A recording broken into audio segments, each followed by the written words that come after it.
কবার গেছে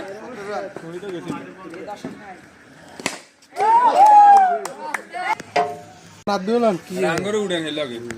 কে ফাঁকে চাইতে না ওই ওজন মেয়ে তো স্ক্রিনে গা হারিয়ে আরে কোন ভাই রিপন ভাই আমরা লবণ দেখতেছি এটা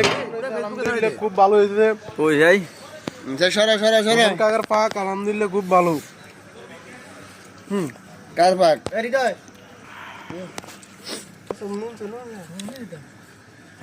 শেষের কি পরিস্থিতি এটা কম জানি ফাঁকা সিজন ফাঁকি গিয়েছে এই তো আমাদের সাদাত ভাই আছে কিবরিয়া আছে আনোয়ার ভাই আছে রিপন ভাই আছে আদারি আছে বাবুসি হোসেন কাকা আছে সুন্দর একটা পরিবেশ আমাদের